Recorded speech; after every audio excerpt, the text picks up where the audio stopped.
Hello everyone, this is C Shreejal and I welcome you all to my channel the commerce bench.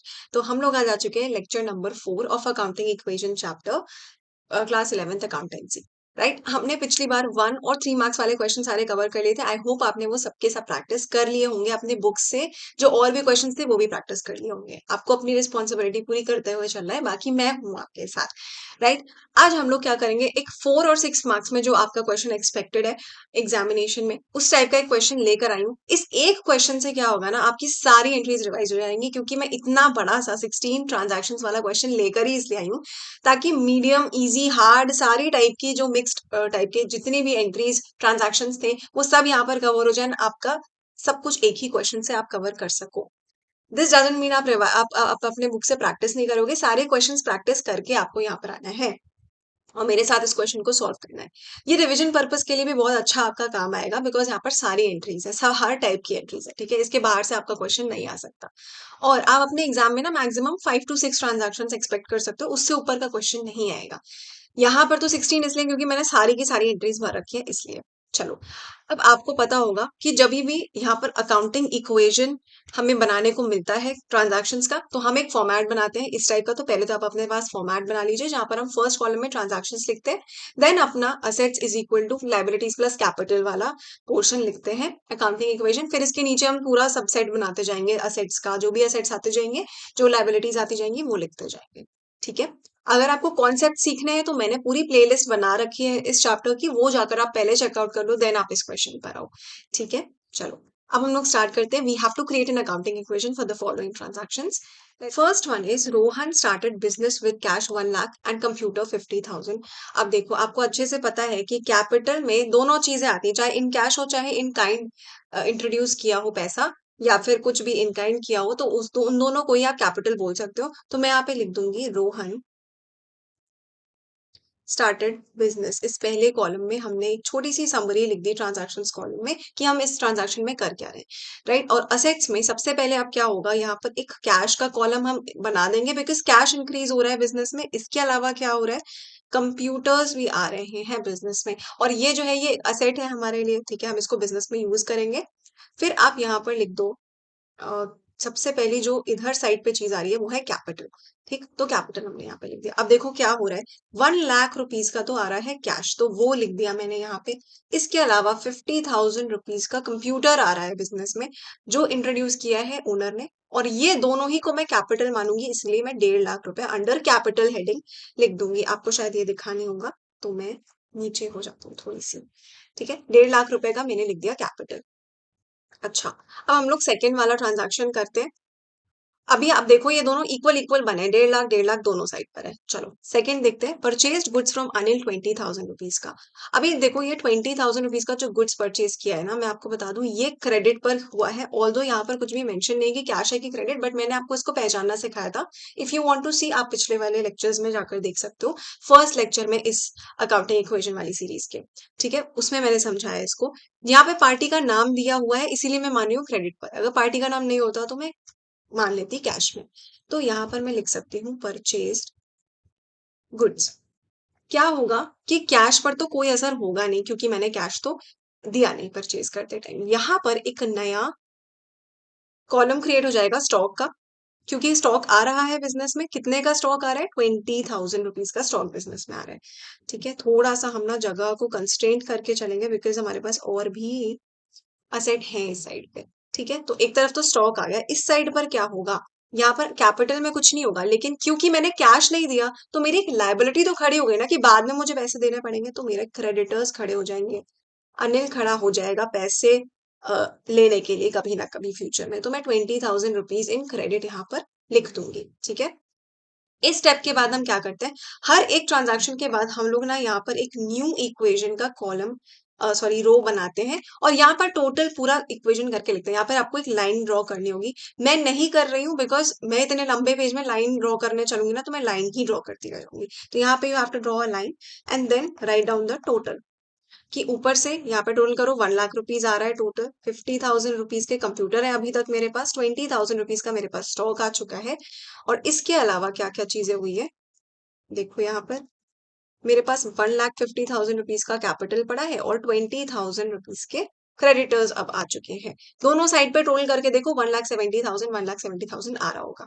Third पे आते हैं अब, half of the, ये थोड़ा सा जो है मैं इसको इंपॉर्टेंट मार्क कर रही हूँ क्योंकि आपको थोड़ी सी लैंग्वेज कठिन सी लग सकती है, but trust me it's not कठिन। आप मेरे साथ में पढ़ो, आपको एकदम आराम से समझ आएगा। देखो, half of the above goods, half of the above goods मतलब जो अनिल से अभी अभी गुड्स परचेज किए हैं 20,000 वाले, उनका हाफ यानी कि 10,000 रुपीज के गुड्स क्या किया, उनका सेल कर दिया at a profit of 20% on cost.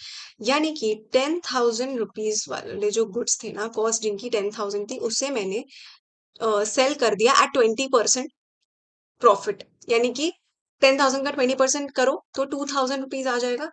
2,000 रुपए के प्रॉफिट पे मैंने सेल किया, यानी कि कितने पे सेल किया होगा, 12,000 रुपए की मेरी सेल वैल्यू रही होगी। किसको सेल किया है, मोहित को किया है।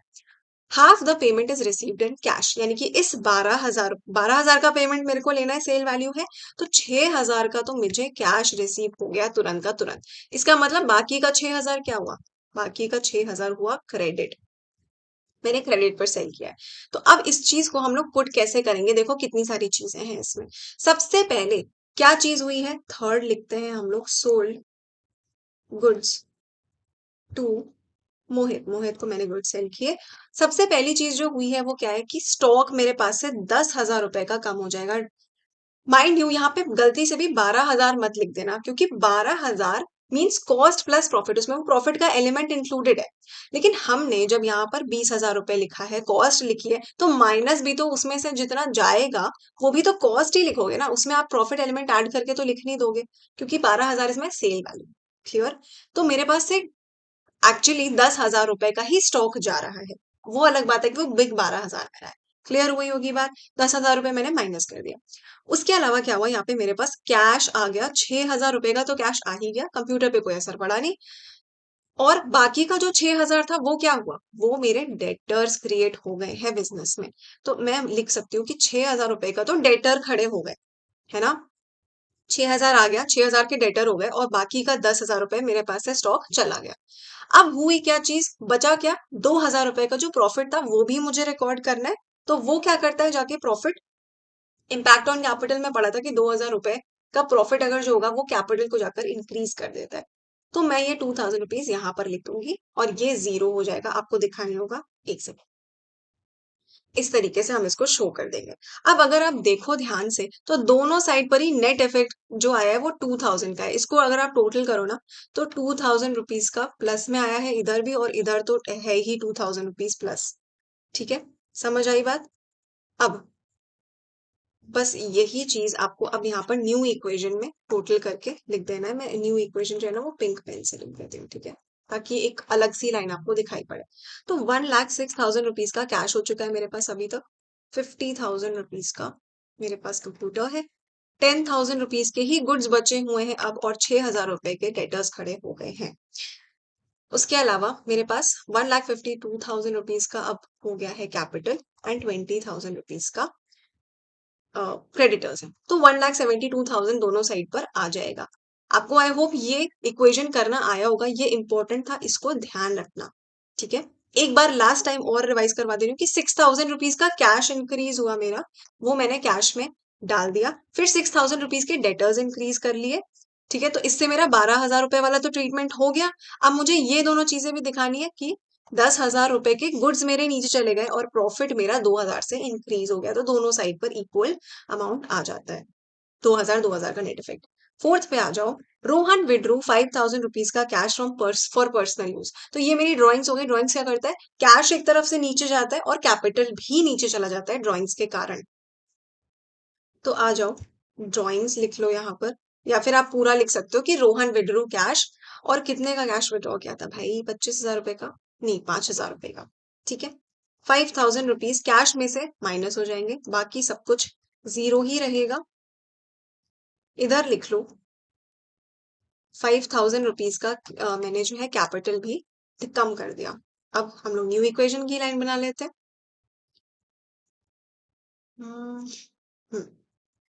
न्यू, आई होप आप मेरे साथ साथ में कर रहे हो क्वेश्चन, कथा की तरह सुनते मत रहना बैठ के। 50,000 प्लस 10,000 एंड 6,000, फिर यहाँ पर आपका हो जाएगा 1,47,000 प्लस 20,000। चलो, दोनों साइड पे आपका 1,60,000 आ रहा होगा। ओके, ऑल दो एक बार हम लोग को करके देख लेना चाहिए टोटल, हाँ बीच बीच में कर लेना चाहिए, पता चला लास्ट में जाकर एकदम से कोई गलती निकल आए। 1,67,000 बिल्कुल ठीक है। चलो सिक्स्थ वाले पे आ जाते हैं, फिफ्थ वाले पे सॉरी। हाँ, introduce additional capital of 25,000 in the form of cash. अभी ड्रॉइंग्स करी थी, अब क्या कर रहे हैं, कैपिटल 25,000 रुपए का इंट्रोड्यूस करें in the form of cash. तो इंट्रोड्यूस्ड एडिशनल कैपिटल, कोई भी शॉर्ट फॉर्म्स यूज नहीं करेगा, मैं यहाँ पे शॉर्ट फॉर्म्स यूज कर रही हूँ, लेकिन प्लीज आप मत करना, घातक हो सकता है एग्जाम में आपके लिए। 25,000 रुपए का कैश ऐड हो गया, सिंपल है, कैपिटल उधर ऐड कर दो, ओनर्स इक्विटी बढ़ जाएगा 25,000 रुपए से। ठीक, चलो न्यू इक्वेशन लिख लेते हैं।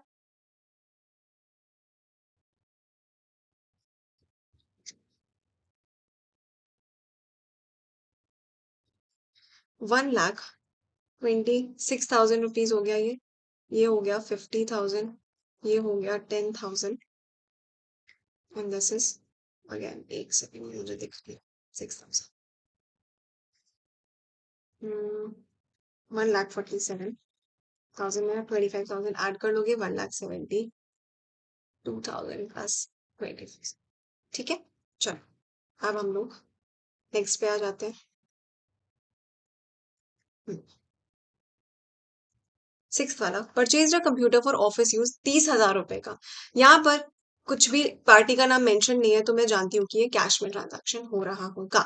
30,000 रुपीज का कंप्यूटर्स परचेज कर लिया है भैया हमने, मुबारक हो। परचेज्ड कंप्यूटर, अच्छे से मालूम है आपको कि कंप्यूटर जो है वो बिजनेस के लिए असेट होगा, तो क्या होगा, 30,000 रुपीज यहाँ पर ऐड कर माइनस कर दो, और 30,000 का कंप्यूटर ऐड कर दो, क्योंकि कैश नीचे चला जाएगा, कंप्यूटर अब चला जाएगा। बाकी सब कुछ पे कोई असर पड़ेगा नहीं, सब कुछ जीरो रहेगा, यहाँ पर भी जीरो रहेगा। न्यू इक्वेशन की लाइन क्रिएट कर देते हैं। राइट, तो 1,26,000 minus 30,000 is 96,000 plus 80,000 plus 10,000 6,000, 1,72,000 plus 20,000। चलो सेवेंथ ऊपर चलते हैं। पेड सैलरीज 8,000 रुपीज की एंड रेंट 4,000। ध्यान दो, सैलरीज एंड रेंट मेरे लिए क्या होता है, डेली ऑपरेशंस के एक्सपेंसेस है मेरे। तो एक्सपेंसेस क्या करते हैं, पहले तो मेरा कैश नीचे चला जाता है एक्सपेंस देने के कारण, और दूसरा मेरा कैपिटल भी नीचे चला जाता है, because expenses always reduce capital. तो 12,000 रुपए का इफेक्ट मैं दोनों जगह पर दिखा दूंगी। Right, paid salaries and rent, minus कर दो यहाँ से 12,000 रुपए, और बाकी सबको जीरो कर दो। इधर की साइड भी 12,000 रुपए कैपिटल में से माइनस करोगे आप, एंड इधर जीरो।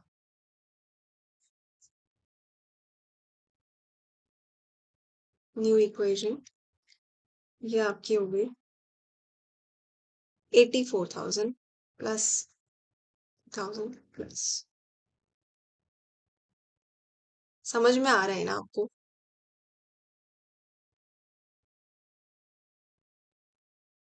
ओके, अब मेरा कैपिटल बचा है 1,60,000 का, एक बार ही चेक कर लेते हैं हम लोग पूरा। 84,000 प्लस 80,000 प्लस 10,000 प्लस 6,000, 1,80,000 1,80,000 दोनों साइड पर आ गया।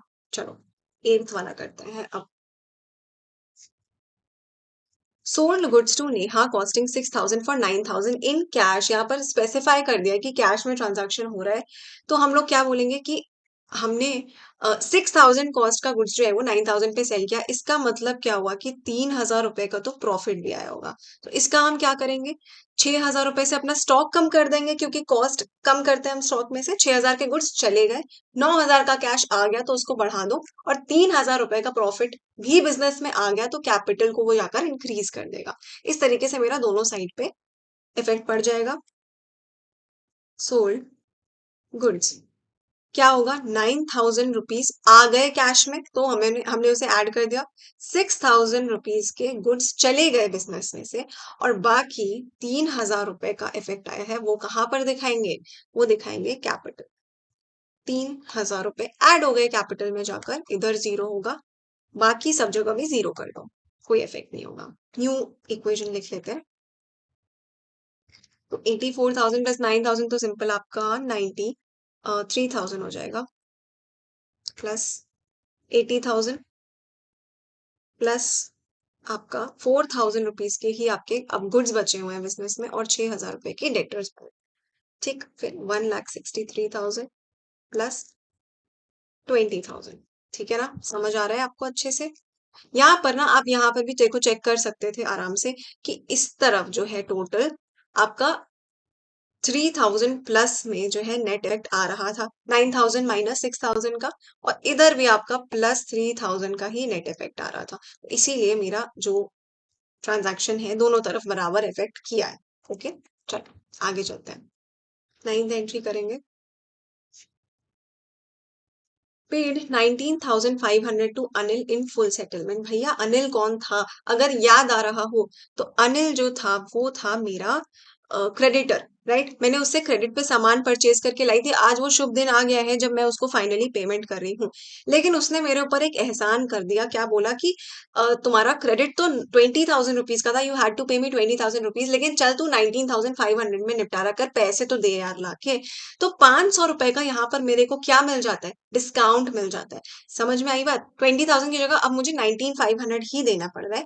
तो ये क्या हो गया यहाँ पर, मेरा 500 रुपए का जो मुझे डिस्काउंट मिला ना, यानी कि जो पैसे एक्चुअली मेरे जेब से जाने थे अब वो नहीं जा रहे। Whenever there is money which you had to spend but now you do not have to spend it due to some reason, अगर money is not going out of your pocket, तो उसे आप अपनी income मान सकते हो। और income क्या होती है, जाकर कैपिटल में ऐड हो जाती है, उस कैपिटल को बढ़ा देती है जाकर। ठीक, ये पैसा जेब से नहीं गया तो इनकम मान लो, और इनकम मान के उसे कैपिटल में इंक्रीज कर दो 500 रुपीज को। तो इसको आप ट्रीटमेंट कैसे करोगे, आप देखो, आप यहाँ पर ध्यान से। सबसे पहले यहाँ पे लिखो, paid Anil in full settlement. Full settlement का मतलब ही ये होता है कि अब हम उसका पूरा का पूरा अकाउंट क्लोज कर रहे हैं, सेटल कर रहे हैं। तो अगर मैंने 20,000 के अकाउंट को 19,500 में सेटल किया, तो सबसे पहले तो मेरे हाथ से 19,500 कैश चला जाएगा, सबसे पहले ये इफेक्ट होगा। दूसरा, अब मुझे अपने पूरा फुल सेटलमेंट करना है, तो उसका अकाउंट अपनी बुक्स में क्लोज कर दूंगी। कैसे करूंगी, 20,000 जो है वो दिख रहा था ना उसका मेरी बुक्स में, तो इसको क्लोज करने के लिए मैं यहाँ पर अगर 20,000 लिखूंगी तभी ये बुक अकाउंट क्लोज होगा। कहीं भी गलती से ऐसा मत कर देना कि आप क्योंकि 19,500 दे रहे हो तो यहाँ पे 19,500 लिख दो, ऐसा मत करना। You are closing his accounts in full settlement, मतलब पूरा का पूरा 20,000 का हिसाब चुकता हो चुका है। और मैंने बोला था 500 रुपए जो फायदा हो रहा है वो जाकर कैपिटल में ऐड कर देना, तो वो इधर कैपिटल में ऐड हो जाएगा। अब जरा इधर पूरा नेट करके देखो इसको, ये सब कुछ बाकी का जीरो रहेगा। नेट करके देखो, तो इधर माइनस में 19,500 आ रहा है, और इधर भी 19,500 माइनस में आ रहा है। क्लियर? तो यहाँ से आपको पता चलेगा आपका अकाउंटिंग इक्वेशन जो आपने इफेक्ट करा है वो बिल्कुल सही है। ये भी थोड़ा सा मैं इंपॉर्टेंट मार्क कर रही हूँ आपके लिए, क्योंकि गलती होने के चांसेस है। कई बार बच्चे यहाँ पर गलती से -19,500 लिखते हैं, तो बात गड़बड़ हो जाएगी। चलो न्यू इक्वेशन लिख लेते हैं यहाँ पे। ठीक है, मेरे पास 93,000 का कैश था, जिसमें से 19,500 आई हैव पेड, यानी कि 73,500 बचता है, 80,000 बचता है, 4,000 एंड 6,000। इधर रहेगा 163,500, एंड यहाँ पर अब जीरो हो जाएगा, उसका अकाउंट जीरो हो चुका है। दोनों साइड पे 1,63,500 बना हुआ है इस वक्त। तो आपका इक्वेशन बिल्कुल सही है। ठीक है, इंपॉर्टेंट मार्क कर रही हूँ इसको, अच्छे से देख के जाना। 10th वाला देखो, charge depreciation on computer at the rate of 10%। आपको पता है सारे फिक्स्ड एसेट्स पर हम डेप्रीसिएशन चार्ज करते हैं, उनकी वैल्यू में कुछ फॉल होता है, उसी को डेप्रीसिएशन बोला जाता है। सारे फिक्स्ड एसेट मतलब नहीं, लैंड पर हम जो है डेप्रीसिएशन चार्ज नहीं करते, ऑलवेज रिमेंबर दैट। उसकी वैल्यू अप्रिशिएट होती रहती है हर साल। लेकिन कंप्यूटर पे हमने 10% डेप्रीसिएशन चार्ज किया, मतलब इस वक्त मेरे पास कितने का कंप्यूटर पड़ा हुआ था? 80,000 रुपीज का कंप्यूटर पड़ा हुआ है। This is the book value of computer fixed assets जो है मेरा। ठीक, उसमें 10% का डेप्रीसिएशन चार्ज करना मतलब 8,000 रुपीज का डेप्रीसिएशन मुझे दिखाना पड़ेगा। और डेप्रीसिएशन जो है हमारे लिए एक्सपेंस होता है। ठीक है, एक्सपेंस होता है, इसीलिए क्या करता है, पहले तो मैं उसको असेट की वैल्यू में से लेस कर दूंगी because it reduces the value of asset, and दूसरा मैं उसको कैपिटल में से लेस कर दूंगी because it is an expense, तो ये कैपिटल को कम कर देगा। चलो 8,000 रुपए यहाँ पर लिख लेते हैं हम लोग 10th में। Depreciation on computers, depreciation charge किया हमने यहाँ पे। यहाँ पर कुछ असर नहीं होगा, 8,000 रुपीज यहाँ से कम हो, माइनस 8,000, राइट, इधर भी कुछ नहीं, इधर भी कुछ नहीं, और 8,000 रुपीज इधर से भी कम होंगे कैपिटल में से, याद रखना ये बात। ठीक है, चलो न्यू इक्वेशन लिख लो। 73,500 प्लस आपका 72,000 हो जाएगा अब यहाँ पे। तो इसी तरीके से ना हम हर साल फिक्स्ड एसेट में जो है वैल्यू कम करते रहते हैं फिक्स्ड एसेट की by the amount of depreciation, ये मैंने आपको पहले भी बताया हुआ है। 163,500 में से 8,000 कम कर दो, 15,555,500 प्लस 0। ठीक है, राइट। अब यहाँ पर मैं आपके लिए रेफरेंस के लिए लिख दे रही हूँ, ये 8,000 निकाला कैसे है हमने, 80,000 का 10% कर दिया था, तो 8,000 रुपीज का डेप्रिसिएशन आ गया। क्लियर? चलो, डेप्रिसिएशन को ना हम एक्सपेंस मानते हैं। क्यों मानते हैं, कैसे मानते हैं, ये मैं आपको बाद में कभी सिखाऊंगी, बट इसको भी इंपॉर्टेंट मार्क कर लो। एक तरफ असेट की वैल्यू कम करना, एक तरफ कैपिटल कम करना। चलो, salary paid 5,000 and outstanding salary जो है वो 2,000। देखो हमारे पास एक एडजस्टिंग ट्रांजैक्शन भी आ गया, एडजस्टमेंट ट्रांजैक्शन, यानी कि आउटस्टैंडिंग और प्रीपेड इस टाइप के जो थे, ये मैंने आपको कल ही सिखाया था, परसों सॉरी। ठीक है, लास्ट टू लास्ट लेक्चर में। चलो, सैलरी 5,000 की पे करी और आउटस्टैंडिंग सैलरी है 2,000 रुपीज की, तो ध्यान रखो इन दोनों को ही हम एक्सपेंस मानते हैं। इस वाली 5,000 वाली को हमने पे कर दिया है, और 2,000 वाले को पे नहीं किया है, लेकिन अक्रूवल अजम्पशन सामने आकर क्या बोलता है कि आपने एक्सपेंस इनकर कर लिया ना, तो इनकर कर लिया मतलब उसे आप एक्सपेंस मान लो, और एक्सपेंस मान लिया तो कैपिटल में से रिड्यूस करो। तो क्या करेंगे, 7,000 रुपीज को हम कैपिटल में से लेस करेंगे क्योंकि दोनों ही एक्सपेंसेस है। 5,000 पे कर दिया तो कैश कम हो जाएगा 5,000 से। 2,000 रुपए जो है वो अभी पे नहीं किया, बाद में कर रहे हैं, तो क्रेडिट जो आउटस्टैंडिंग सैलरी का एक अलग से कॉलम लाइबिलिटीज में खोल देंगे कि इसको, ये लाइबिलिटी खड़ी हो जाएगी, बाद में हमें पे करना है। ठीक है, आई होप आपको समझ में आया होगा। अभी मैं आपको ट्रीटमेंट भी करके दिखा देती हूँ।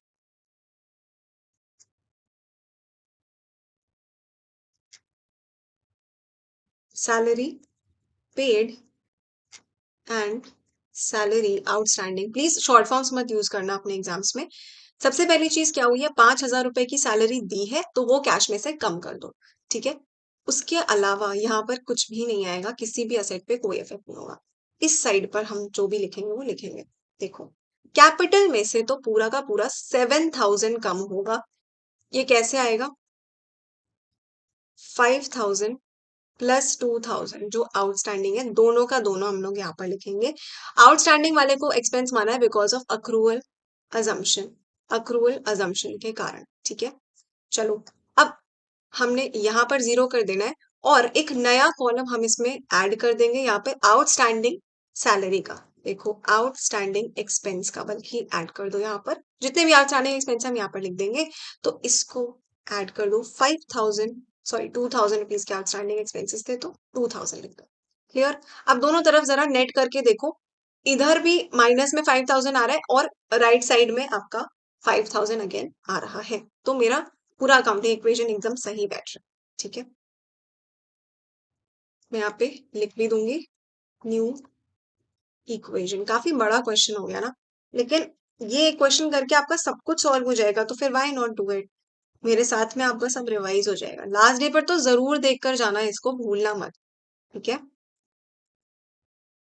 ओके।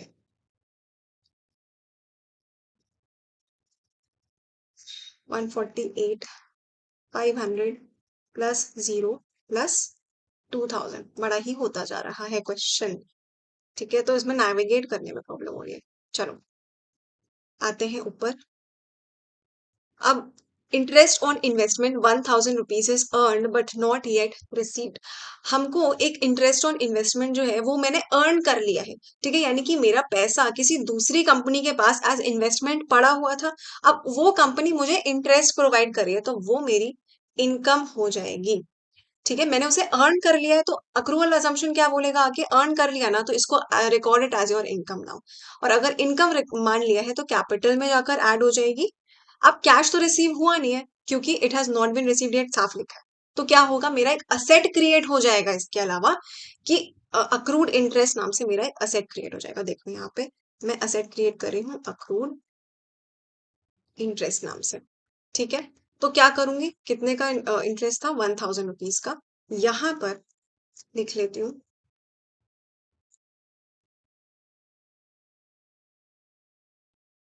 अक्रूड इंटरेस्ट, और इधर कुछ भी नहीं आएगा क्योंकि कैश में तो कुछ भी रिसीव हुआ नहीं। तो हुआ क्या, 1000 रुपीज का अक्रूड इंटरेस्ट ऐड हो गया मेरे पास, बस। और कैपिटल में ऐड हो जाएगा क्योंकि इसको मैंने इनकम मान लिया है। ठीक है, इधर भी जीरो, इधर भी जीरो। न्यू इक्वेशन लिख लेते हैं। बस अब ज्यादा क्वेश्चन नहीं बाकी है हमारा, जल्दी से खत्म हो जाएगा।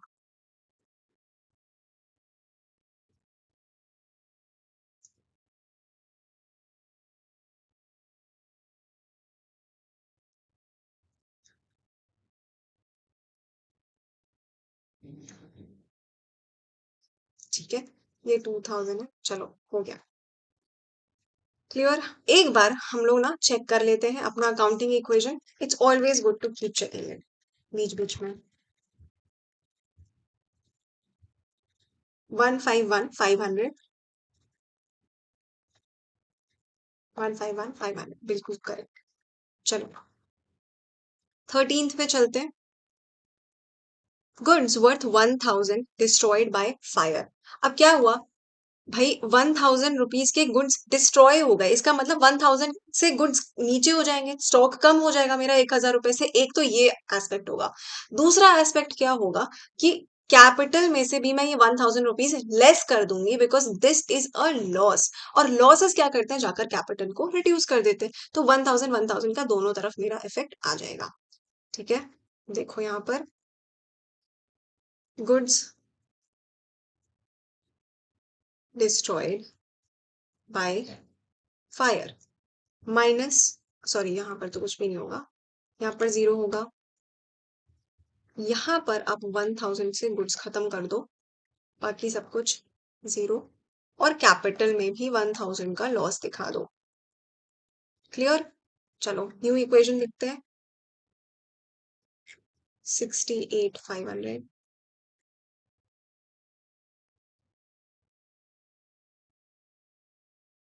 3000 के गुड्स मेरे पास बचे हैं।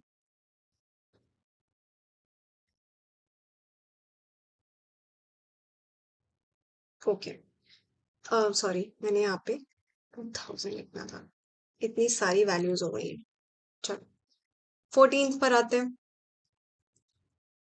Charged 500 as interest on drawings and allowed 1000 as interest on capital। Important entry है, ध्यान रखना इसका। इसके पहले वाली भी थोड़ी सी अलग सी थी, तो उसका भी ध्यान रखना।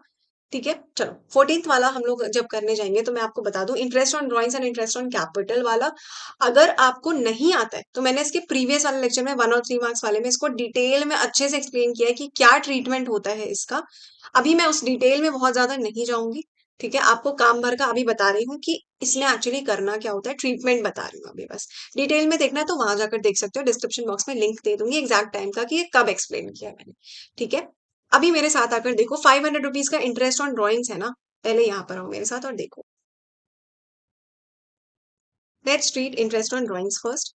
यहाँ पर लिखो interest on drawings. Now interest on drawings is something that owner gives to the business. जब भी ओनर कुछ ड्राइंग्स करता है, कुछ पैसा निकाल लेता है बिजनेस में से, तो ब्याज देना पड़ता है, उसके ऊपर इंटरेस्ट देना पड़ता है बिजनेस को, ठीक है। तो अब उसी तरीके से कि जैसे कि कुछ लोन अगर आपने बैंक से लिया हो, तो आप उस पर इंटरेस्ट देते हो, वैसे ओनर ने जब ड्राइंग करी तो वो उस पर इंटरेस्ट देगा।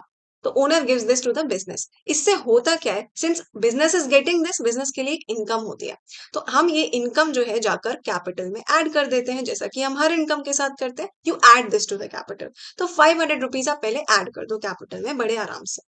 उसके बाद सेकंड एस्पेक्ट क्या होगा इसका, since the owner is giving this to the business, तो ओनर का क्लेम जो है वो रिड्यूस हो जाता है बिजनेस में, ठीक है। ये कैश में पेमेंट नहीं होता। आप सोचोगे कैश में क्यों नहीं पेमेंट हो रहा है, तो नहीं, कैश में नहीं होता, ना ही बैंक अकाउंट में पेमेंट होता है। इसमें आप सिंपली ये काम करते हो कि ओनर का क्लेम जो है वो बिजनेस में से रिड्यूस कर देते हो, यानी कि कैपिटल को कम कर देते हो उतने ही अमाउंट से। तो नेट इफेक्ट हो जाता है जीरो, पहले +500 फिर -500। ठीक, क्लियर हुआ? इसका यही ट्रीटमेंट है। अब आप जाकर डिटेल वहां पर देख सकते हो अगर आप देखना चाहो तो। अब इंटरेस्ट ऑन कैपिटल पे आ जाते हैं, इसका भी ट्रीटमेंट देख लेते हैं। ये क्या होता है,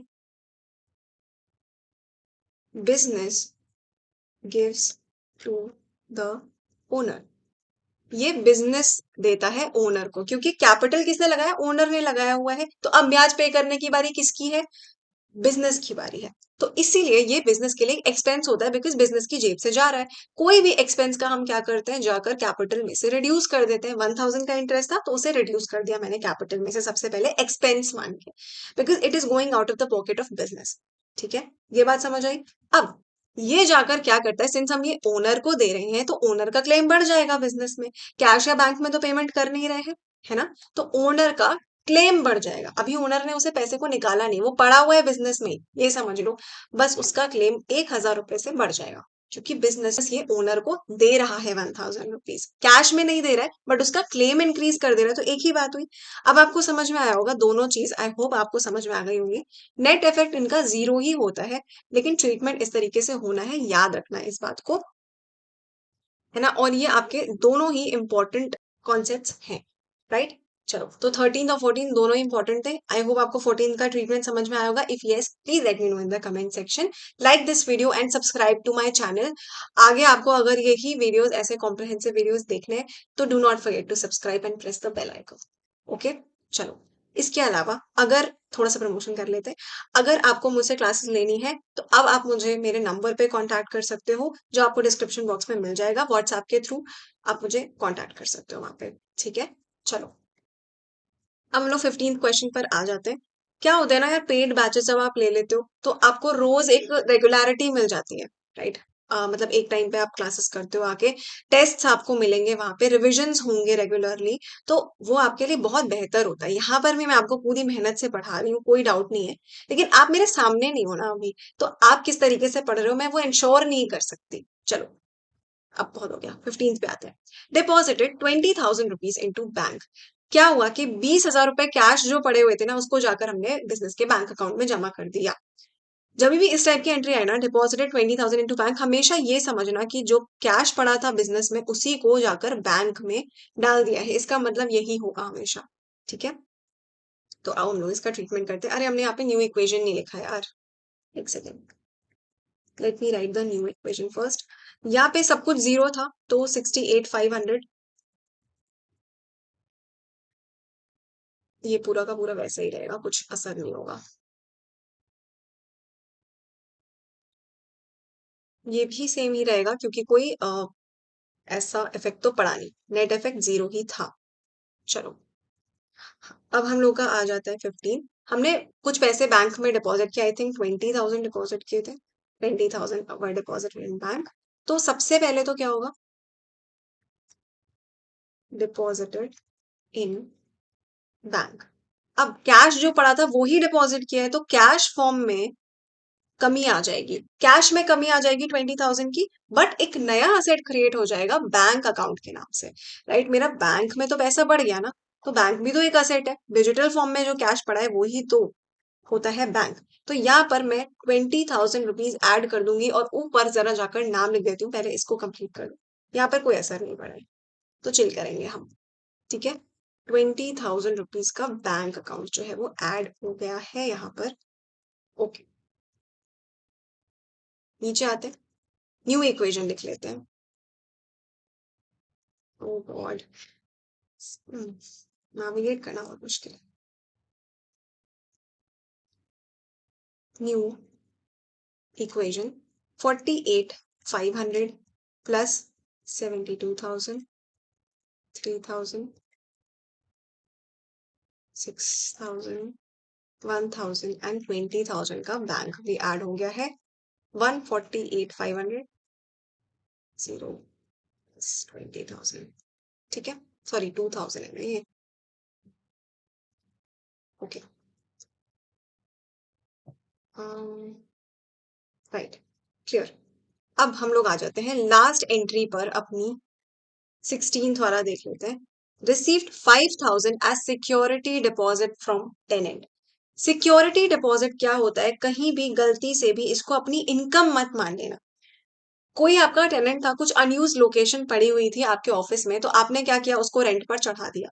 और हमेशा जो टेनेंट आता है ना, वो कुछ सिक्योरिटी डिपॉजिट देकर जाता है कि कहीं उसने कुछ, कहीं गलती से कुछ प्रॉपर्टी डैमेज हो गई तो आपके पास पैसे हो उसे सही कराने, क्योंकि कई बार ना बदमाश होते हैं टेनेंट्स और कुछ तोड़ फोड़ देते हैं, पैसे भी नहीं देते। तो पहले से ही उनसे कुछ सिक्योरिटी डिपॉजिट ले लिया जाता है कि अगर कुछ प्रॉपर्टी डैमेज हुआ या ऐसा कुछ हुआ, या आपने रेंट पेमेंट नहीं की किसी पर्टिकुलर समय पर, तो हम ये वाला पैसा जो है उस रेंट में यूटिलाइज कर देंगे और फिर आपको निकाल बाहर करेंगे, ऐसा। ठीक, तो अब 5,000 रुपए एज सिक्योरिटी डिपॉजिट जो है वो रखे जाते हैं। लेकिन याद रखो कि अगर जब टेनेंट छोड़कर जाता है ना घर, या घर क्या, ऑफिस का वो लोकेशन जो आपका है, तो वो आपको वो 5,000 रुपए उसे वापस करने पड़ेंगे।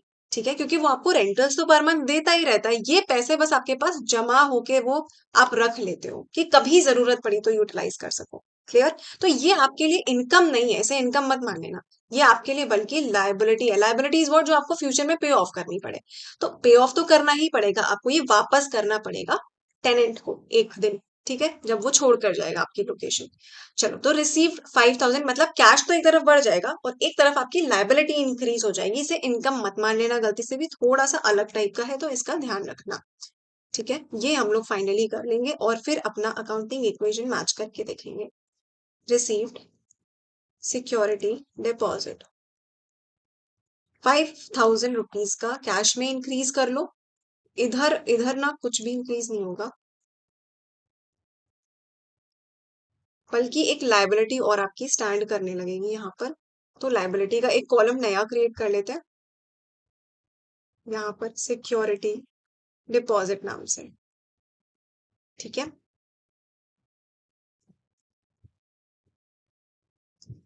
कैपिटल में कुछ नहीं होगा ऐड। 5,000 रुपीज की सिक्योरिटी डिपॉजिट आ गई मेरे पास। क्लियर। अब जरा न्यू इक्वेशन बना लेते हैं। ये है मेरा फाइनल इक्वेशन और ये मैच होना चाहिए 100%। 48,500, 53,500 प्लस 72,000 प्लस 3,000 प्लस 6,000। जल्दी जल्दी मुझे कमेंट करके बताओ आप में से कितने बच्चों का सही हो गया है पूरा का पूरा क्वेश्चन। अगर पूरा क्वेश्चन सही हो गया ना, तो I am very very proud of you कि आपने इतना डिसिप्लिन में पूरा लेक्चर देखा बैठ के और पूरा क्वेश्चन करा अपने आप से। तो आई बी वेरी हैप्पी। मैं कैलकुलेट क्या करूँ, यहाँ पर जीरो है नीचे। Okay, 2,000 plus 5,000। Now let's see, तो इस साइड का आया है 155,000 और इस साइड का भी 155,000 ही आएगा। आप कैलकुलेट करके देख सकते हो चाहो तो। ये जो मैंने ऑरेंज में लिखा है ना, आपको एग्जाम में नहीं लिख कर आना है। You can and your question on this new equation वाली लाइन, आप अपना क्वेश्चन एंड कर सकते हो। अब आई होप आपको ये पूरा का पूरा क्वेश्चन समझ में आया होगा। अगर कुछ भी कंफ्यूजन है, you can ask me in the comment section. मजा आया हो तो please like this video and let me know in the comment section. बस ये क्वेश्चन आप सॉल्व करके जाओ, 100% रिवाइज करके जाओ अच्छी तरीके से, आपका पूरा क्वेश्चन बन जाएगा एग्जाम में, ये मेरी गारंटी है। ये आप 4 to 6 मार्क्स में एक्सपेक्ट कर सकते हो। इसमें लगभग आप 6 ट्रांजैक्शन एक्सपेक्ट कर सकते हो जो आएंगे आपके एग्जाम में, इनमें से कोई भी अच्छे से रिवाइज करके जाना। ठीक है, और just let me know if you have any problems. तो I see you in the next lecture now. अब हम rules of debit and credit पढ़ सकते हैं, अपना नेक्स्ट चैप्टर पर आ सकते हैं, क्योंकि ये चैप्टर पूरा कंप्लीट हो चुका है मेरी साइड से। तो I see you in the next lecture now. See you, bye.